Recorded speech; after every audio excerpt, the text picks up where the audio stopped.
We are going to strip and reseason this Griswold I got. I finally got a Griswold today. I bought it off Facebook. It's the number 8 Griswold, but it is in terrible shape.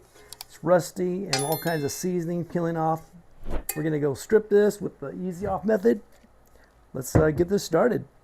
What we need is a pair of gloves for safety. You don't want to get it on your hand. Black paper bag and a box to carry it in, and pan, of course. So let's start by getting our gloves on. Oh, and make sure if you're doing it inside like I am that you have the windows open so it's well ventilated, because this stuff probably don't smell too well. All right, let's start by getting our black paper bag.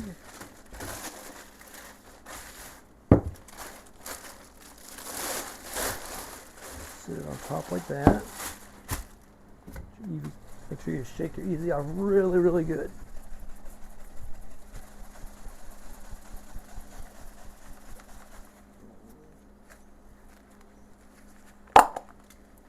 And don't be stingy with this stuff, just spray it on as thick as you can get it.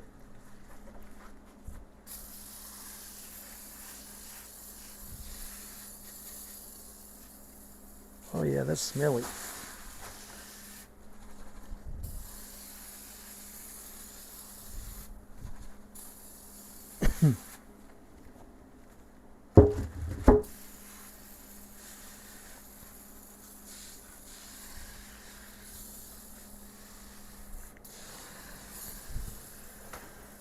Make sure you get it all covered all the way around real good.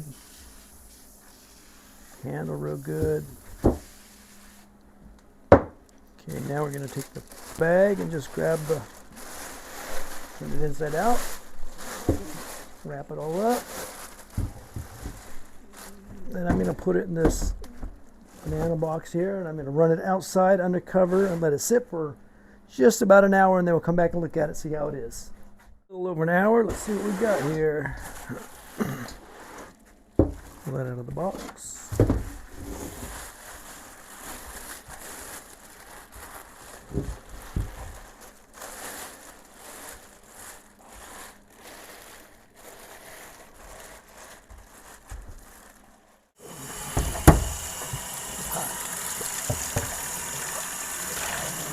Yeah.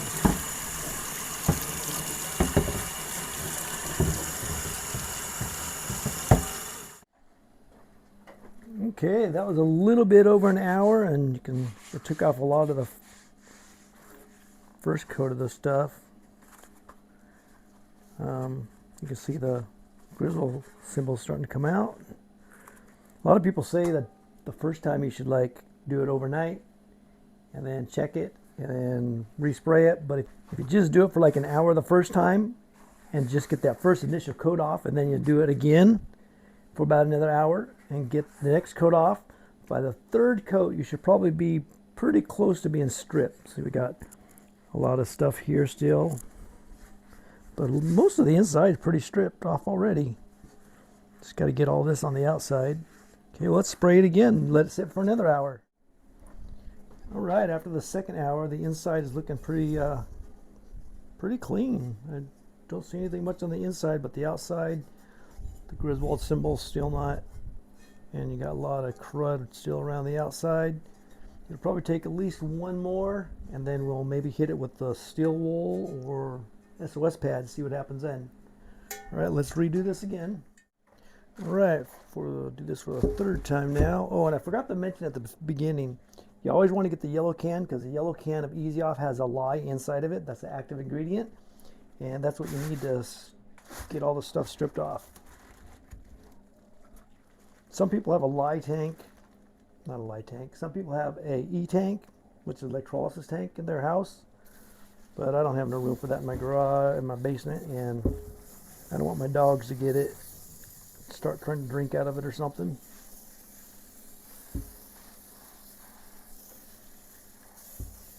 So get your handle real good again. Inside don't really need it, but we'll do one more time.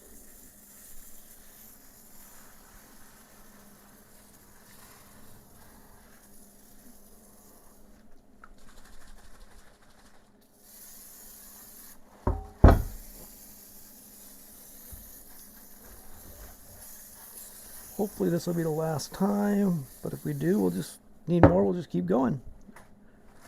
All right, put it back in the bag. You can actually let it sit longer if you want to let it sit longer than an hour, or let it sit all overnight.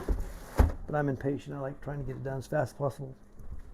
All right, let's leave that sit, and in about another hour, we'll come back and check it. Hour now, let's pull it out, see what we got this time.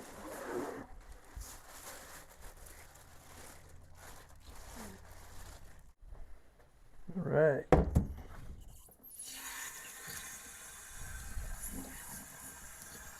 SOS. Maybe this will help get some of the stuff off.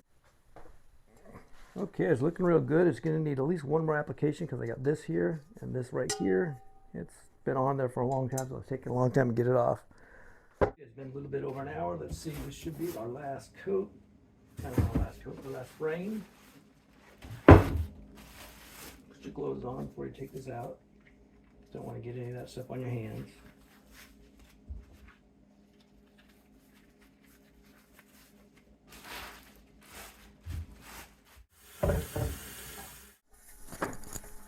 All right, well, we got it almost dry now, so now we'll add our first quart of oil. That should be enough.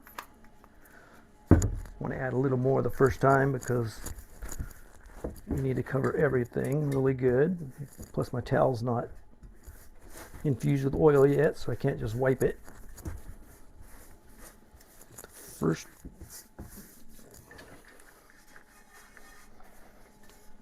so we're going to take this upstairs, we're going to stick it in the oven. I got it preheating the 200 degrees, and as soon as it gets to 200 degrees, the pan, I'll pull it out,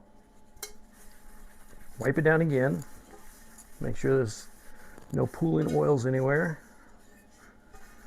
because you want this as dry as possible. And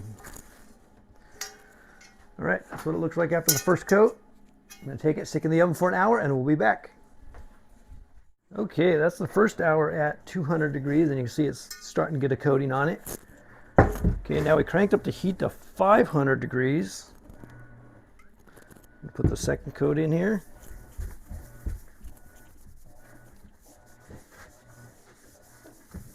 Remember to use a lint-free cloth when you're doing this. You don't want any lint really in there.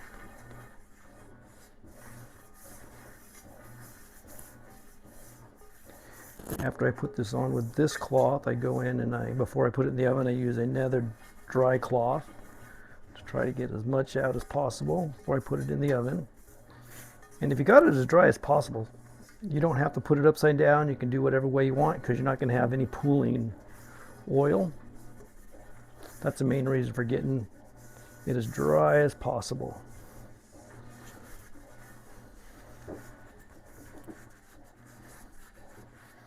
Okay.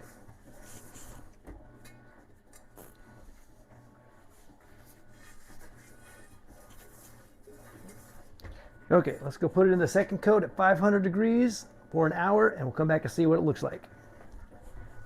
And this is what it looks like after an hour at 500 degrees. So now we're going to recoat it with oil and do it for another 500 degrees. Be sure you wear an oven mitt because right now it's probably about 300 degrees still, so don't just grab it. Right, I did mine 3 coats at 500 degrees in the oven for an hour each coat, and it's perfectly on the inside and it's pretty nice looking on the outside. It should be pretty non-stick. So if this video helped you at all, hit the subscribe button, hit that like button and that notification bell so you get all my videos as they come available, and we'll see you in the next.